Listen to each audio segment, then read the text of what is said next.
সুপ্রভাত বন্ধুগণ। আজ 17ই মে 2026 রোজ রবিবার। আমি সুজিত দে, বাংলাদেশ মেডিকেল বিশ্ববিদ্যালয়ের শিশু কার্ডিওলজি ডিপার্টমেন্টের শিশু কার্ডিয়াক ইউনিট সার্জারি স্থাপন শিশু প্রকল্পে কম্পিউটার অপারেটর। আমি আপনাদের সবাইকে সাদর সম্ভাষণ এবং প্রীতি ভালোবাসা জানিয়ে শুরু করছি আজকের এপিসোড। কম্পিউটার বিষয়ে অনেকেই জানার ইচ্ছা, তো প্রাইমারিলি যারা কম্পিউটার সম্পর্কে জানতে চাচ্ছেন তাদের জন্য এই এপিসোড। কম্পিউটারের প্রধানত আমরা যদি কম্পিউটার বলি তাইলে শুধু কিন্তু একটা অংশ নিয়ে কম্পিউটার হয় না।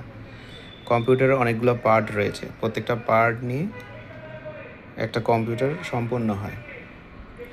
অনেকে মনে করেন যে শুধু এই ডিসপ্লেটাকে কম্পিউটার বলে, না, আসলে এটা ভুল। কম্পিউটারের যাবতীয় যন্ত্রাংশ সবগুলো মিলে একটা পার্ট হয়।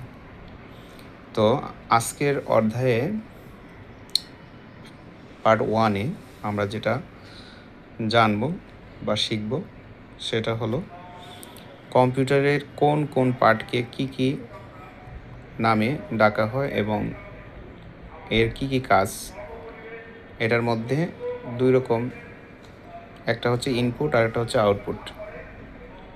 ইনপুট সেটা হচ্ছে তথ্য দেওয়া, যেই যন্ত্রাংশের মাধ্যমে কম্পিউটারের ভিতরে যে আমরা তথ্য দিই সেটা ইনপুট। আর আউটপুট ডিভাইস, ইনপুট ডিভাইস তো বললামই, আর আউটপুট ডিভাইস সেটা হচ্ছে যে কম্পিউটারের বাইরের যন্ত্রাংশ, যেগুলো দ্বারা ভিতরে কাজ করা হয় না সাধারণত। তো আসুন আমরা জেনে নেই।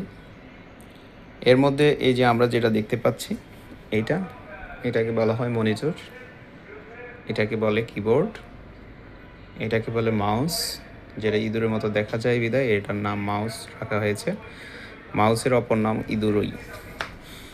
এটাও আমরা ইনপুট ডিভাইস, এটা দিয়ে যে আমরা তথ্য এন্ট্রি করতে পারি মনিটরের ভিতরে। আর কিবোর্ডটা একটা ইনপুট ডিভাইস। প্রিন্টার আউটপুট, স্ক্যানারটা একরকম ইনপুট আউটপুট উভয়ই কাজ করে। আর এটা হচ্ছে সিপিইউ, সেন্ট্রাল প্রসেসিং ইউনিট, কেন্দ্রীয় প্রক্রিয়াকরণ অংশ। এটার ভিতরে মাদারবোর্ড, হার্ড ডিস্ক সহ কম্পিউটারের মেমোরি। এখানে থেকে কম্পিউটারের মেমোরি আবার দুই রকম, একটা হচ্ছে র্যাম আর একটা হচ্ছে রম। র্যাম